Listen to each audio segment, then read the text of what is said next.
जो नहीं होना चाहिए था वो होता हुआ दिखाई दे रहा है और जिसका डर था वही हुआ। तो यहाँ अगर हम बात करें सोने चांदी के अंदर, रुपी के अंदर एक बहुत अलग सा मोमेंटम देखने को मिला है। तो क्या ये शुरुआत है गोल्ड बंदी की या सिल्वर बंदी की? जिस तरीके से डिमोनेटाइजेशन हुआ था, नोटबंदी हुई थी, क्या ये पहल है गोल्ड बंदी की और या सिल्वर बंदी की? तो यहाँ अगर आप देखेंगे तो एक तरीके से गोल्ड बंदी और सिल्वर बंदी का ही माहौल बनता हुआ नजर आ रहा है, जिसमें क्लियर ये कहा जा रहा है कि आप गोल्ड सिल्वर को ना खरीदें।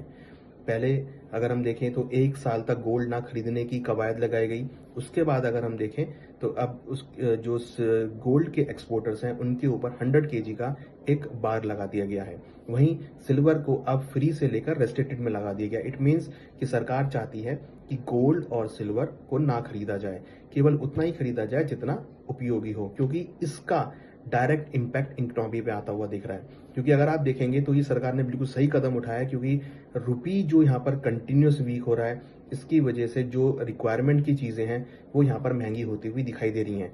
जैसे कि क्रूड कच्चा तेल जो कि सबसे ज्यादा यूज होता है इकोनॉमी में, खाने के तेल जो सबसे ज्यादा यूज होते हैं इकोनॉमी में, मेडिसिन इक्विपमेंट्स जो सबसे ज्यादा यूज होते हैं सेहत के लिए, दवाइयां जो सबसे ज्यादा यूज होती हैं एक मरीज के लिए। तो यहाँ अगर आप देखेंगे तो ऐसी बहुत सारी ऐसी आइटम हैं, यूज की आइटम है, जो रुपी के वीक होने की वजह से महंगी होती हुई नजर आ रही है। तो यहाँ अगर हम बात करें तो रिसेंटली सरकार ने सिल्वर के ऊपर रेस्ट्रिक्टेड का ब्रैकेट लगा दिया है कि अब सिल्वर गवर्नमेंट की परमिशन से ही आप केवल इसको इंपोर्ट कर पाएंगे। तो कहीं ना कहीं इसकी वजह से अब ये हो रहा है कि आने वाले दिनों में किस तरीके के भाव यहाँ पर देखने को मिल सकते हैं। यहाँ पर अब दो चीजें हैं। अगर हम डोमेस्टिकली बात करें तो सिल्वर की सप्लाई शॉर्ट होगी, जिसकी वजह से भावों में तेजी देखने को मिल सकती है। मगर दूसरी तरफ क्योंकि भारत सबसे बड़ा इंपोर्टर है गोल्ड और सिल्वर का, तो अगर भारत इंपोर्ट नहीं करेगा तो वैश्विक बाजार में जो माइंस हैं वहां पर डिमांड कम होती हुई नजर आएगी, जिसकी वजह से हो सकता है कि इंटरनेशनल मार्केट में भाव गिरते हुए नजर आए। हमने ये देखा भी है, इंपोर्ट ड्यूटी लगने के बाद डोमेस्टिक मार्केट में भाव बढ़ गए थे, मगर सडनली गोल्ड सिल्वर के भावों में इंटरनेशनल मार्केट में गिरावट आती हुई नजर आई। तो कहीं ना कहीं ऐसा हो सकता है कि आने वाले दिनों में जो पैरिटी है, जो गोल्ड सिल्वर की पैरिटी है इंडियन और डोमेस्टिक मार्केट में, वो चेंज होती हुई नजर आए, डिसपैरिटी में आता हुआ दिखाई दे। एक तरफ आपका डोमेस्टिक मार्केट में गोल्ड सिल्वर ऊपर जाता हुआ दिखाई दे, मगर कहीं ना कहीं इंटरनेशनल मार्केट के फॉलो होते हुए भावों में गिरावट देखने को मिले। तो एक बहुत डिस्पैरिटी वाला मामला गोल्ड सिल्वर में देखने को मिल सकता है। बट हमारा ये मानना है कि आने वाले दिनों में गोल्ड सिल्वर के भावों में थोड़ी प्रॉफिट बुकिंग देखने को मिल सकती है, क्योंकि जो खरीदारी है वो आपको कम देखने को मिलेगी, इंपोर्ट्स कम होते हुए नजर आएंगे, और कहीं ना कहीं जो डिमांड है वो भी यहाँ पर रुकती हुई नजर आएगी, क्योंकि लोगों को अब समझ में आ रहा है कि गोल्ड सिल्वर अभी फिलहाल शॉर्ट टर्म के लिए उतनी रिक्वायरमेंट नहीं है।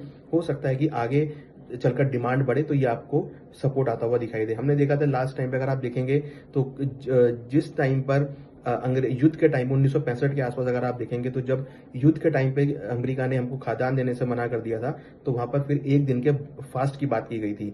तो उस फास्ट की वजह से भारत ने अपनी प्रोडक्टिविटी बढ़ाई थी। तो ये उसी तरह का माहौल मान के चलिए कि अभी रिक्वायरमेंट है बेसिक चीजों के लिए, और उसके लिए रुपी को स्ट्रांग होना बहुत जरूरी है। तो यहाँ अगर आप देखेंगे तो लगता है कि शॉर्ट टर्म में गोल्ड सिल्वर की डिमांड कम हो सकती है, जिसका असर आने वाले दिनों में भावों में पड़ सकता है। तो हमें अगर हम बात करें सिल्वर के भावों में या गोल्ड के भावों में, तो गोल्ड में इंपॉर्टेंट सपोर्ट है 4400 का। अगर $4400 का लेवल ब्रेक होता है तो फिर भावों में आगे गिरावट देखने को मिल सकती है।